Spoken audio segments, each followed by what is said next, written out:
Es el presidente que destruyó las pandillas y convirtió a El Salvador en un fenómeno de redes sociales. Pero detrás de la impecable iluminación de sus videos de TikTok, los trajes de diseñador y la retórica de que el dinero alcanza cuando nadie roba, se esconde una realidad donde la pobreza extrema se ha duplicado, donde una sola familia se está quedando con las tierras del país y donde cuestionar al régimen te puede costar tu libertad.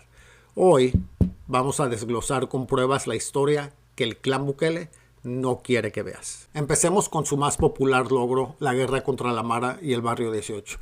Nadie niega los números. El Salvador pasó de una tasa de 53 homicidios por cada 100,000 habitantes en el 2018 a una tasa de 2.4 en años recientes. Pero la pregunta que la prensa internacional y los organismos de derechos humanos se hacen es, ¿a cambio de qué? El Salvador registra más de 123,800 personas tras las rejas, que significa que el 2% de toda la población adulta está presa, convirtiendo a la nación en la cárcel más grande del mundo. Investigaciones periodísticas revelaron que a los policías se les exigían cuotas diarias de captura.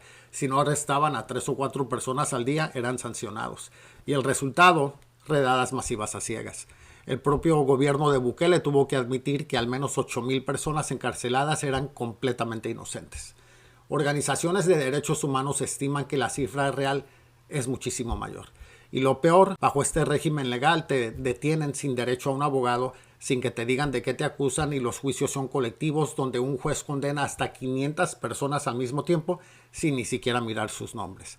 El horror dentro de los penales como el Secot han sido catalogados por expertos internacionales como crímenes de lesa humanidad.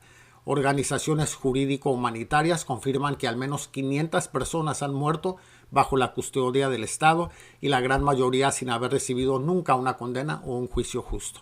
Los informes describen palizas sistemáticas, descargas eléctricas, estrangulamientos y negación de medicamentos.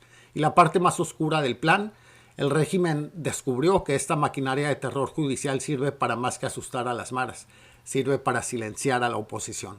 Informes de organizaciones civiles han documentado al menos 86 presos políticos en las cárceles y más de 240 activistas bajo persecución penal. Líderes comunitarios que protestan contra la expropiación de tierras, ambientalistas que se oponen a proyectos mineros, sindicalistas que exigen salarios atrasados y defensores de derechos humanos han sido capturados bajo el mismo cargo fantasma de agrupación ilícita. Cuestionar al gobierno te convierte legalmente en criminal. Este control total se consolidó destruyendo la separación de poderes desde sus cimientos. Todo comenzó con la toma militar del Congreso y un golpe técnico a la justicia, donde el oficialismo destituyó de forma fulminante a los magistrados de la Corte Suprema para imponer a jueces leales a Bukele. Con el poder judicial capturado, el régimen manipuló la Constitución que prohibía la reelección. Primero forzaron una habilitación express y después la Asamblea aprobó una reforma para permitir la reelección indefinida, extendiendo el mandato presidencial a 6 años y eliminando la segunda vuelta. Al controlar todo esto, Bukele eliminó los contrapesos democráticos. Gobernando sin límites, sin fiscalización, ha diseñado el marco legal perfecto para quedarse de forma indefinida en el poder, convirtiendo lo que era una república en una autocracia absoluta. Ahora la riqueza personal. En junio del 2019, al asumir la presidencia, Nayib Bukele declaró un patrimonio de $2,5 millones, donde los terrenos representaban apenas $170,000. Avancemos las agujas del reloj. Una rigurosa investigación del diario El País reveló cómo la familia presidencial multiplicó por 12 la extensión de sus tierras durante su gestión. Compraron 34 nuevas propiedades de lujo y fincas de café que suman 231 hectáreas, valoradas en más de $9 millones. Pasaron de ser comerciantes acomodados a ingresar de golpe al selecto 2% de los mayores terratenientes de café del país. Encima de esto, sus hermanos Karim y Youssef, quienes operan como asesores principales del presidente sin tener un cargo público oficial, fundaron una empresa llamada La Agencia S.A. A través de ella adquirieron al menos 5 inmuebles en el centro histórico de San Salvador por un valor de casi $3 millones. Y estas compras se hicieron justo cuando el propio Bukele firmara la ley Aplan, la cual exonera del impuesto sobre la renta por 10 años a las inversiones en esa zona exacta. Es decir, el presidente legisla beneficios fiscales y su familia compra los edificios que se benefician de ellos. Negocio familiar redondo. La ironía no para. En las redes sociales el presidente presume su exclusiva marca de café gourmet Hacienda Dorada, que vende en Amazon y en aeropuertos. Lo que no menciona es que la sociedad dueña de esa marca, recibió millonarias inyecciones de capital de otra de sus empresas familiares. Y mientras esto ocurría, la Asamblea Legislativa, controlada absolutamente por su partido, aprobó 17 leyes diseñadas específicamente para financiar y rescatar el sector cafetalero, incluyendo un fideicomiso estatal de 640 millones de dólares. El Estado financiando el sector donde el presidente compite, y mientras muchos ciudadanos viven al día, el medio El Foro destapó que el gobierno salvadoreño gastó $1,5 millones de fondos públicos para comprar 3 terrenos privados en el exclusivo condominio residencial Los Sueños para construir una nueva imponente mansión presidencial. Todo esto ocurre bajo un blindaje absoluto. La Corte Suprema, aliada del mandatario, puso bajo estricta reserva de confidencialidad todas las declaraciones patrimoniales de los funcionarios públicos. La transparencia murió. Y hablemos ahora de la gente común que viven en los cantones y las colonias. La propaganda oficial te habla del Bitcoin, Miss Universo y de los estadios nuevos, pero los datos del Banco Central de Reserva de El Salvador muestran una película de terror económica. Entre el 2019 y el 2026 el costo de la vida en el país se disparó 30%. Este brutal encarecimiento alimentario empujó a casi 140,000 personas directamente a la pobreza extrema. El empleo formal está estancado, apenas 1/3 de la población goza de un trabajo estable.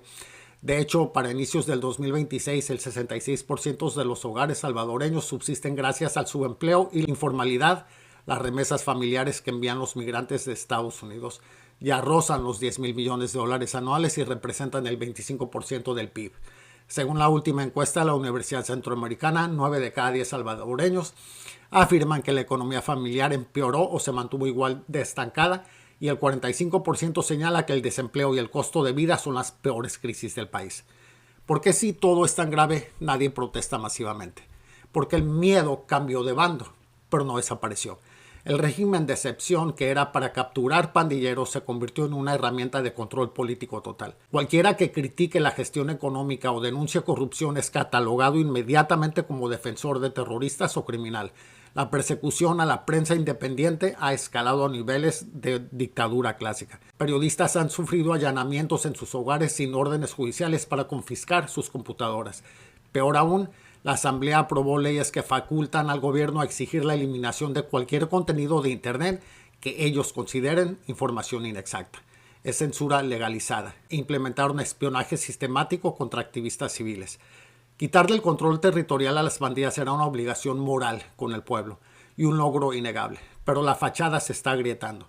No puedes sostener un milagro social cuando tu familia multiplica sus millones y propiedades, mientras provocas que casi 140,000 personas caigan en la miseria y encierras a miles de inocentes para llenar estadísticas de efectividad. El Salvador cambió un terror por otro. Pasó de las extorsiones de la Mara al miedo institucionalizado de un régimen autocrático. Ahora les pregunto su opinión. Con la reelección indefinida ya aprobada y la economía asfixiada, ¿cómo creen que termine la historia de Bukele cuando la propaganda ya no sea suficiente para esconder el hambre? ¿El fin realmente justifica los medios? ¿Se puede justificar la destrucción de la democracia, el enriquecimiento familiar y el encarcelamiento de miles de inocentes a cambio de calles más seguras? ¿Eres del Salvador o tienes familia allá? ¿Se siente realmente en el bolsillo el supuesto milagro del que presume el presidente en sus redes sociales, o la realidad es otra? Te pido un like y sígueme, y te pido por favor que compartas este video para que llegue a aquellos que siguen cegados por la narrativa oficial y necesitan ver los datos reales de cómo se enriquece el círculo del presidente. Te pido un like, un follow. Nos vemos en el próximo video.